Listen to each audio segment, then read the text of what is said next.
passer la prochaine demi-heure avec vous. Aujourd'hui à l'émission, on va s'entretenir avec Julie Turcotte de Santé publique Ottawa. Avec elle, on va avoir les toutes dernières informations sur les services offerts en santé mentale. On va aussi s'intéresser au programme de services de garde offert par Grandir Ensemble, qui est un organisme. Et le programme est intitulé Le cerf-volant et le manège.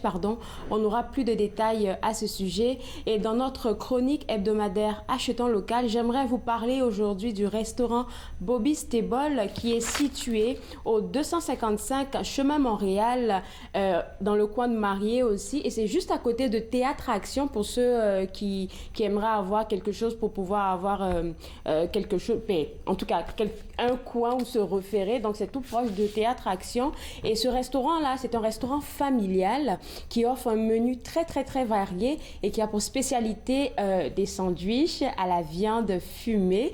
Si vous allez sur la page Facebook, là, je suis pas mal sûre que vous allez saliver parce que c'est vraiment qu'est-ce qui est présenté là-bas. Et en ce moment de pandémie, là, c'est clair que ce restaurant Bobby's Table offre des plats à emporter. Donc, vous avez juste à aller sur le site web ou même carrément à taper sur Facebook Bobby's Table. Vous allez avoir le numéro pour les rejoindre. Et si vous passez votre commande, vous pouvez aller dans l'arrière de la bâtisse. Il y a un stationnement gratuit là, juste pour pouvoir ramasser votre commande et vous faire plaisir. Quand on parle d'achetons local, c'est vraiment pour soutenir les entreprises locales et cette belle entreprise familiale là que je suis pas mal sûre les gens de Vanier dans le coin là connaissent, et cette entreprise là a besoin de votre soutien.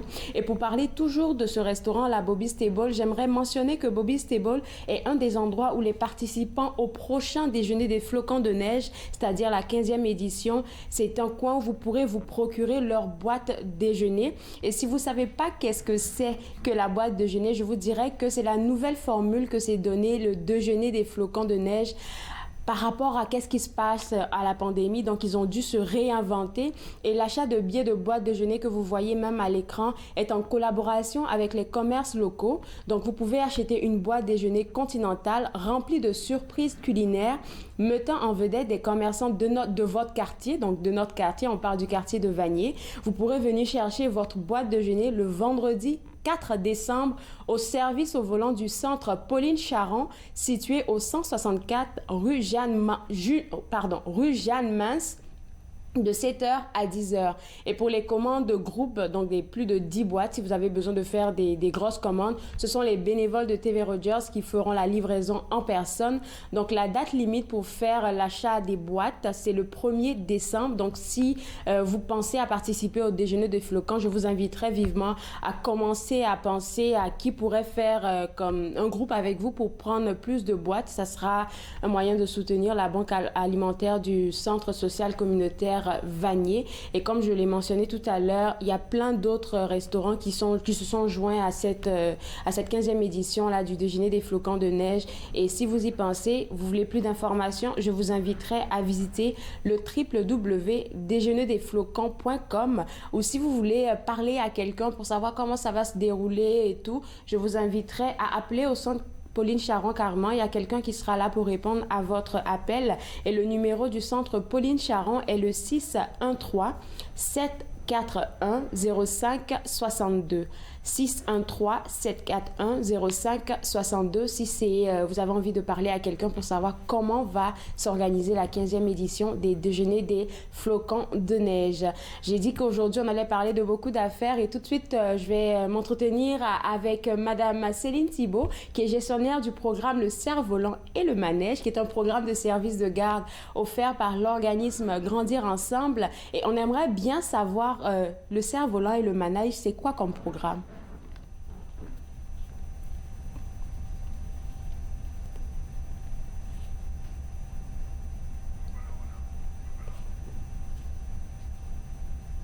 Les familles qui ont des enfants de 18 mois à 12 ans. Donc, certains services avant l'école, évidemment, donc pour nos plus petits, 18 mois à 4 ans. Et par la suite, pour les plus âgés, où les parents peuvent inscrire l'enfant seulement le matin, seulement l'après-midi ou avant et après l'école. Alors, c'est un programme, moi, j'ai pu le voir sur le site web, c'est un programme qui est vraiment, je dirais, il est riche. Parce que comme vous l'avez mentionné, c'est on va dire de 18 mois à plus, là. C'est que ces enfants-là sont subdivisés en 2 groupes. Mhm. Oui, donc il y a vraiment, nous, on le voit en deux sections. Donc, la section garderie, qui est pour les plus petits, Mhm. et la section école, donc pour les enfants qui vont à l'école et qui ont besoin de services avant et après l'école. Notre personnel est vraiment du personnel qualifié, évidemment. Là, on est un service de garde agréé, donc avec le ministère de l'Éducation, qui respecte les normes à ce niveau-là. Et le personnel travaille vraiment soit à la garderie, soit au service de garde là, auprès des enfants. Alors, quand on parle des différents services que vous offrez, j'ai dit que c'était riche. Est-ce que pour les parents qui sont curieux des services que vous offrez pendant vos heures de garde, est-ce qu'ils pourraient savoir de quoi qu'il s'agit? Mhm. Oui, certainement. Donc, pour plus d'informations, c'est sûr qu'on peut toujours consulter notre site web, mais de façon générale, c'est vraiment des services qui sont adaptés aux enfants. Nous, on a vraiment deux philosophies, deux pédagogies qu'on utilise, qui est le comment apprend-on et le Reggio Emilia.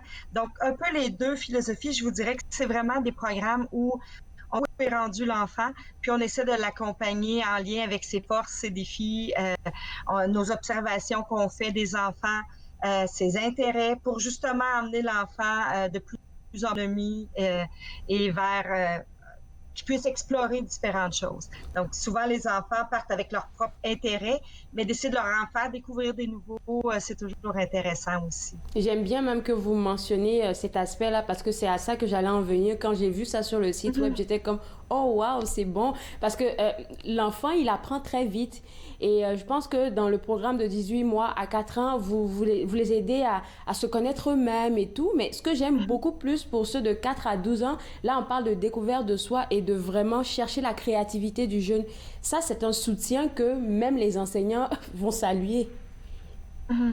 Oui, puis je pense qu'on essaie de plus en plus, surtout dans le contexte actuel où on doit se réinventer nous Oui. aussi, puis faire Mhm. les choses un peu différemment. On essaie vraiment de partir de où est l'enfant, puis de vraiment travailler au niveau de son autonomie, de faire en sorte que l'enfant se pose des questions, de pas arriver. Puis tu sais, avant, on avait une façon de faire un peu différente où les enfants, on avait une programmation, on avait des activités très prescrites. Maintenant, on part vraiment de l'intérêt de l'enfant. Donc, l'enfant arrive le matin, commence à nous parler de quelque chose qui s'est passé. Il a vu le camion de recyclage, par exemple. Mais on part vraiment de ce que l'enfant nous apporte pour vraiment nous s'ajuster à l'enfant, puis susciter l'intérêt, susciter la créativité là, chez lui, puis de créer justement des occasions où ils peuvent apprendre davantage au contact des autres enfants de leur groupe. Là. Là, vous avez mentionné le fait qu'on soit en période pandémique. Comment vous vous organisez avec ce service de garde là? Parce que peut-être que les parents, ils ont besoin, je dirais pas peut-être là, j'en connais des parents qui ont besoin de répit. Mais après, on a peur Oui. de qu'est-ce qui va se passer à dehors d'envoyer mon enfant comme... Comment vous vous Ouais. organisez avec Puis ça? je vous dirais Ouais, puis je vous dirais que c'est sûr que on est très très encadré, très soutenu par Santé publique, par le ministère de l'Éducation. Donc il y a beaucoup de choses qui sont faites pour justement essayer d'avoir un contexte le plus sécuritaire possible au niveau des enfants. Actuellement, les familles ne peuvent pas entrer dans les services de garde, c'est vraiment une orientation là, qui est donnée, mais on essaie de plus en plus de partager comment ça se passe à l'intérieur. Donc quand c'est une nouvelle, par exemple, on va permettre une visite du centre virtuellement. Donc, on va faire la rencontre, on va filmer quand les enfants sont pas présents, évidemment, mais pour que le parent puisse voir un petit peu comment ça se passe. On essaie de faire plus de discussions téléphoniques avec les parents. On commence de plus en plus aussi, à la demande des parents, à faire des rencontres durant la journée, mais avec le personnel éducateur, soit par téléphone ou en rencontre Zoom, pour pouvoir partager. Parce que là, c'est un peu différent, hein, évidemment. Oui, oui, oui. Puis les parents ont besoin, comme vous dites, d'être assurés, de voir comment ça se passe avec mon enfant, comment ça se passe. Je peux plus rentrer comme avant dans le service de garde, mais j'ai encore besoin de savoir comment ça se passe.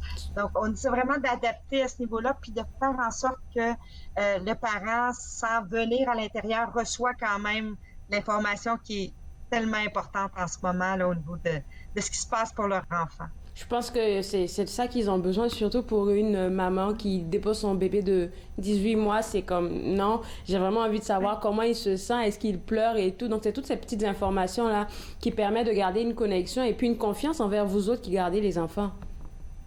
Oui, puis je vous dirais que ce qu'on voit, ce qu'on sait, mais ce qu'on voit aussi, c'est à quel point les enfants sont résilients puis ont une grande capacité d'adaptation. Puis souvent, c'est nous, comme adultes, qui le regardons avec notre œil d'adulte, mais pour l'enfant qui arrive, oui, il y a des enfants qui pleurent à l'arrivée, mais pas autant qu'on aurait pu croire. Et je vous dirais qu'une fois qu'ils sont rentrés dans le local avec l'éducatrice, avec les autres enfants du groupe, il y a tellement des belles choses qui se passent, des belles interactions avec les enfants. Puis le personnel éducateur, bon, tu sais, oui, porte le masque, porte la visière, donc il y a une question de protection. Mais en dessous de ça, c'est le même éducateur qu'avant qui est là avec son grand cœur, qui est là avec son sourire, qui partage ce côté-là avec les enfants. Fait que je vous dirais que c'est quelque chose que nous, on voit, qu'on trouve tellement beau de voir comment les enfants, pour eux, c'est ça leur réalité en ce moment. Des fois, l'enfant arrive au service de garde, il n'a pas connu c'était quoi lui avant. Fait que pour lui, c'est ça qui semble la normalité. Donc, on essaie, dans un contexte exceptionnel, d'avoir un côté le plus humain, le plus mal possible, si on peut dire, mais toujours dans un contexte extrêmement sécuritaire parce que ça demeure la priorité.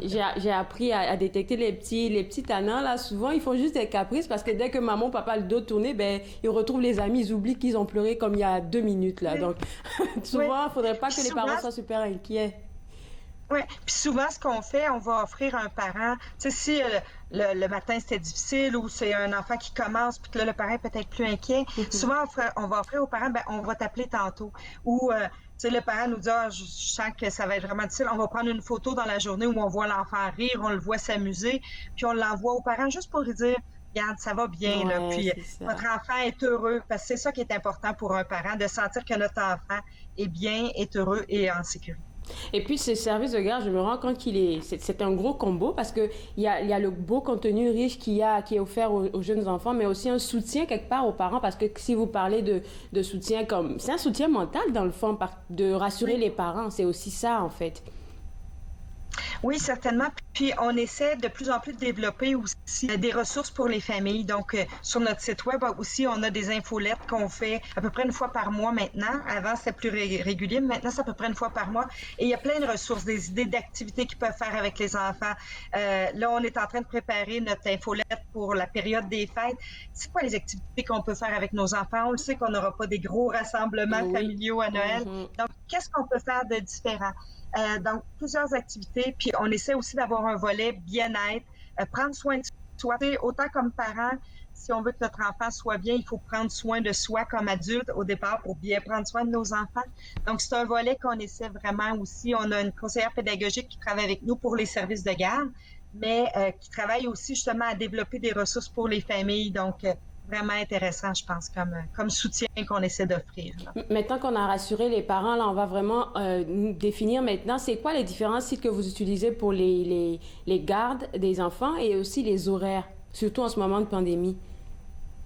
OK. Oui, ben je vous dirais, c'est sûr que je vais prendre avant comment on fonctionnait. On avait une éducatrice, par exemple, qui était peut-être au bambin le matin, puis l'après-midi était à l'horaire du parascolaire.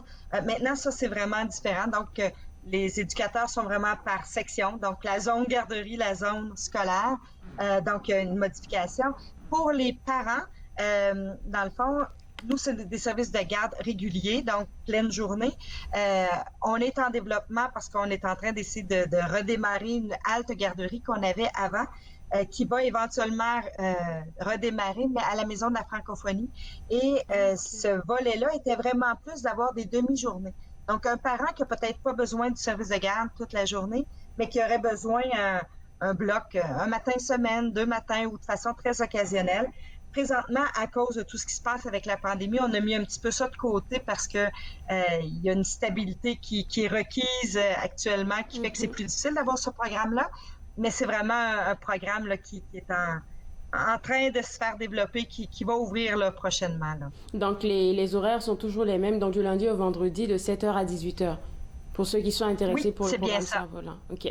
Donc là, maintenant, si un parent est intéressé, il va juste sur le site web. Est-ce qu'il faut appeler, prendre un rendez-vous? Comment ça se passe? Moi, je vous dirais le plus simple, c'est d'aller sur le site web. Ils peuvent contacter directement le service de garde de l'école où ils recherchent ou vraiment agrandir ensemble, puis eux vont nous référer, puis on va pouvoir communiquer avec le parent. Il y a certains centres où il y a des places disponibles actuellement, donc on vous encourage à nous appeler. Il y a des places où il y a des endroits où les places sont complètes, mais on prend une liste d'attente parce que quand on a suffisamment d'enfants, on ouvre un nouveau groupe.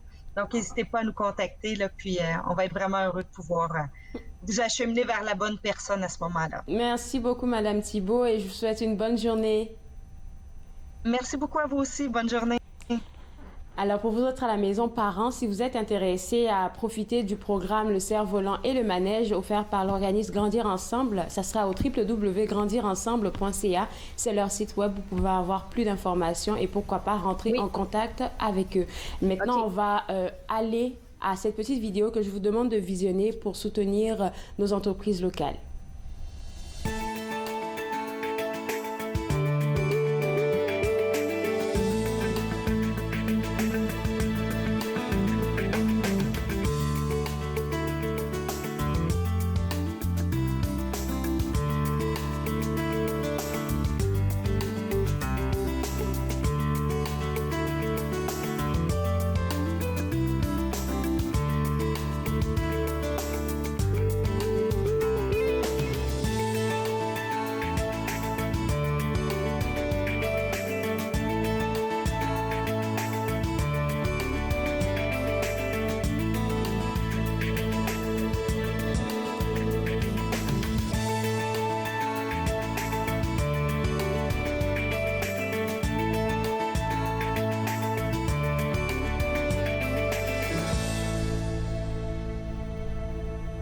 Santé publique Ottawa a créé dernièrement, si je ne me trompe pas, un point central pour les ressources et les services offerts en santé mentale pour les résidents d'Ottawa et de la région. Et pour parler de ce contenu-là, de ce point central, j'ai avec moi Julie Turcotte de Santé publique Ottawa. Et Julie, j'aimerais juste savoir pourquoi vous avez pensé à faire un point central. Est-ce qu'il y avait trop d'informations?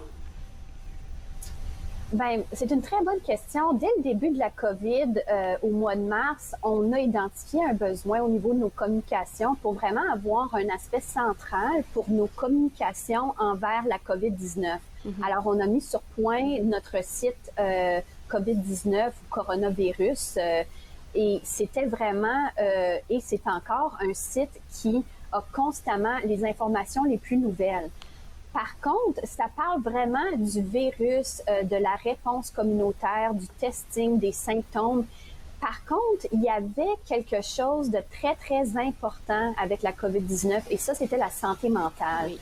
Alors, on a mis sur point santépubliqueottawa.ca // COVID santé mentale.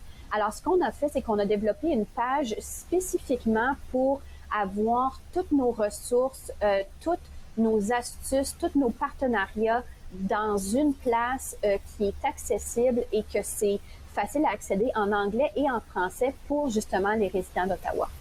Et je pense que c'est très bien fait et vu comment c'est présenté, là, il est subdivisé en 4 onglets et tu m'as dit ce matin en pré-entrevue que c'est vraiment ces 4 onglets-là que tu voulais nous parler. Le premier, c'est le service et ressources de santé mentale et usage de substances. Absolument. Alors, ce qu'on sait avec la santé mentale, c'est que la santé mentale, on a tous des hauts et des bas chaque jour. C'est certain, avec une pandémie, avec tous les imprévus, tous les stress et l'anxiété causés par la COVID-19, on s'attend bien sûr à ce que les résidents d'Ottawa, ainsi que leurs familles, leurs jeunes, les personnes âgées, aient besoin d'aide au niveau de leur santé mentale. Alors, le premier onglet sur le site web, c'est vraiment là où on retrouve toutes les ressources en santé mentale et en usage de substances. Et on a identifié aussi différentes populations ciblées par différentes agences. Et c'est comme de raison, c'est tous des services gratuits. C'est bien certain que dès qu'on clique sur ce premier onglet-là, on a nos numéros de crise. Alors, on a toujours les services de crise, mais on a aussi beaucoup d'autres services dans la communauté pour d'autres besoins au niveau de la santé mentale et de l'usage de substances. Et puis c'est ça, parce que je ne sais plus avec qui que j'en parlais, je pense que c'était avec une dame de l'Association canadienne pour la santé mentale qui mentionnait que oui, il y avait une légère hausse de l'utilisation des substances toxiques en ce moment de pandémie. Absolument, absolument. Je suis certaine que même ceux qui sont avec nous, avec l'émission, quand on pense à notre consommation personnelle, on est genre comme pogné à la maison où on ne célèbre pas avec d'autres familles, on est plus seul. Alors c'est certain que alors c'est certain que l'usage de substances, il y a l'usage de substances qui est normal pour une personne, mais il y a aussi l'usage de substances où ça devient anormal pour nous. Soit qu'on consomme plus ou on consomme à cause qu'on a un trouble qu'on essaye d'arranger ou d'ignorer avec une substance. Alors, quand c'est la seconde option, c'est là qu'on veut vraiment encourager les gens à en parler à quelqu'un.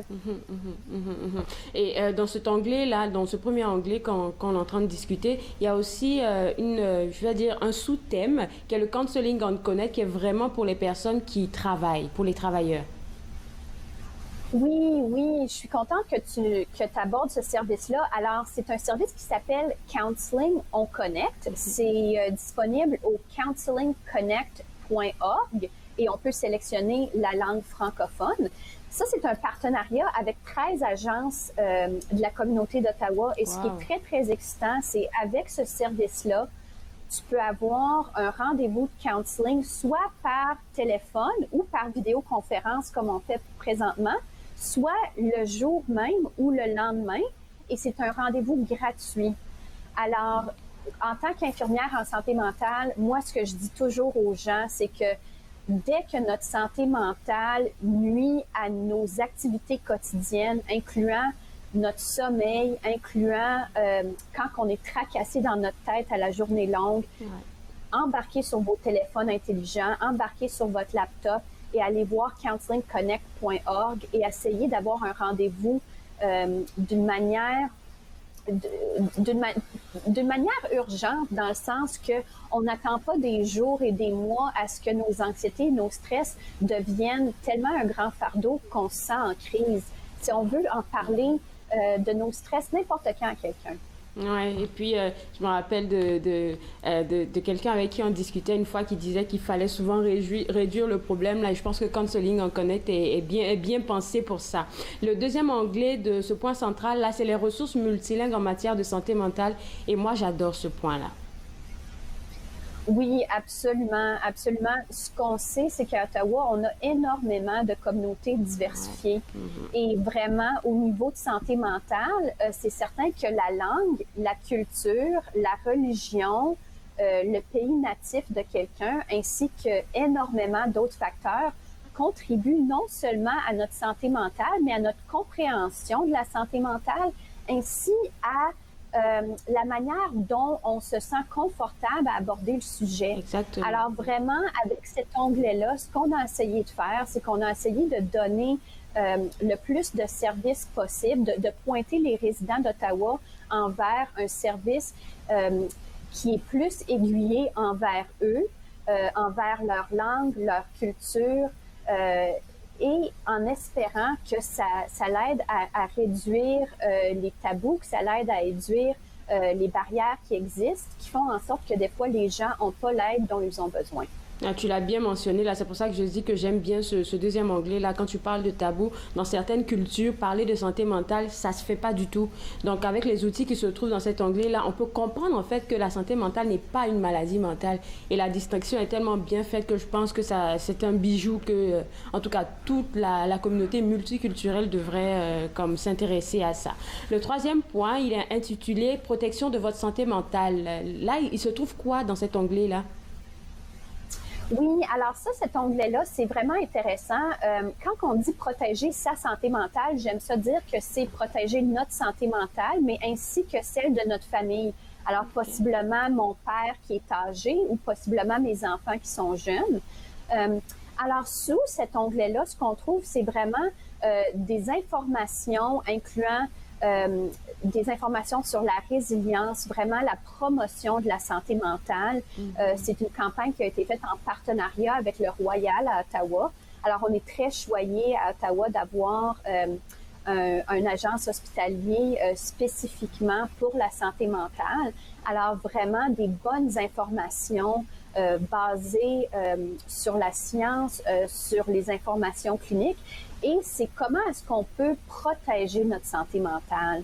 Alors, de plus en plus, avec la pandémie, je suis certaine que vous avez eu des expériences similaires. C'est que souvent, chaque jour, c'est la même chose. Et chaque jour, on s'attend à ce qu'il y ait qu'il y ait une bonne nouvelle. Et quand cette bonne nouvelle vient pas, ça commence des fois ça commence à nous décevoir. Quand on voit qu'il y a des restrictions envers les personnes qu'on peut voir, qu'on peut visiter, vraiment, c'est comme on vient de dire, c'est qu'il faut se prendre en main, il faut regarder comment est-ce que nous-mêmes, on peut s'aider et aider les membres de notre famille à rester résilients, surmonter ses stress et vraiment passer à travers une période très difficile dans notre communauté. Écoute, c'est tellement vrai qu'est-ce que tu dis là, parce que je pense que tout le monde, en regardant la télé, je pense que ça a baissé maintenant, mais on reste toujours anxieux. Qu'est-ce qui va arriver demain? Quelles sont les nouvelles restrictions? Et ça, la frustration, là, ça peut jouer sur le mental aussi. Je suis pas mal sûre. Le dernier onglet de ce point central là, c'est intitulé « Ressources en matière de santé mentale pour les lieux de travail ». Oui, absolument. Alors ça, c'est pour vos auditeurs qui sont possiblement des employeurs ou même quelqu'un qui aimerait avoir plus d'informations ou à propos de la santé mentale et les milieux de travail.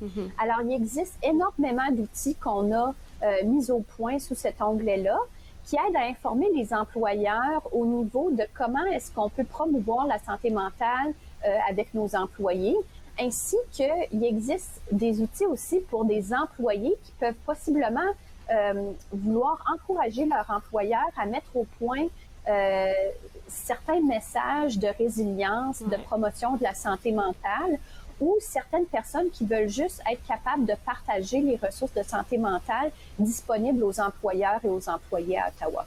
Alors, dans cet onglet, il va nous rester juste 1 minute 30. Là, il y a des ressources que les employeurs peuvent avoir pour eux-mêmes, comme pour se renseigner, et aussi les employés, c'est ça?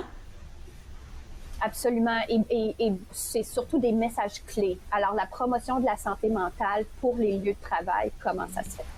Merci beaucoup, Julie. Et puis, je sais que hormis ce point central, là, il y a plein d'autres ressources qui sont disponibles sur le site web. Fait qu'on va inviter les gens à visiter le site web de Santé publique. Bonne journée à toi. Bonne journée, merci. Alors moi, je trouve que c'est un beau travail que Santé publique Ottawa a fait par rapport à ce point central où est-ce que vous avez 4 différents onglets qui forcément vont vous rejoindre. Donc si vous voulez plus d'informations, Santé publique, www.santépubliqueottawa.ca, c'est le site web à visiter. Moi, je me suis fait le plaisir de passer cette demi-heure avec vous. C'est clair que demain, on sera de retour en studio à partir de 11h. Je vais m'entretenir avec l'animatrice Ingrid Cabezas d'Unique FM. Avec elle, on va parler de son émission intitulée Cité Latina. On va aussi discuter avec Jean-Paul Moreau qui va nous faire des découvertes musicales auxquelles vous ne vous attendez pas du tout. On se voit demain à 11h et soyez des nôtres. Au revoir.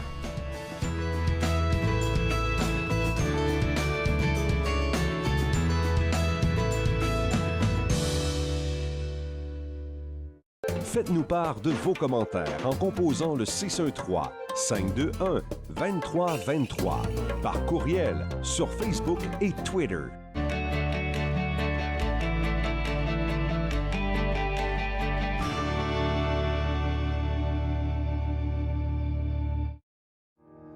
À l'émission Court-Circuit, on rencontre l'artiste Mélissa Bédard qui nous parle de sa façon de conjuguer la scène, la comédie et la famille. Soyez au rendez-vous. Court-Circuit, vendredi 21h sur TV Rogers. Les commerces, les restaurants et les services locaux d'Ottawa font partie importante de notre tissu urbain. Nous pouvons les aider en ces temps difficiles. Commandez chez eux en ligne, achetez des chèques cadeaux à utiliser plus tard, commandez des repas à emporter ou à livrer, démontrez votre soutien sur les réseaux sociaux. S'il vous plaît, faites-le aujourd'hui. En savoir plus, visitez ottawa.ca/acheter local. Toujours dans notre série consacrée à la santé, à Encore jeune, on vous propose d'en connaître un peu davantage sur le domaine de la physiothérapie. Encore jeune, dimanche 19h sur TV Rogers.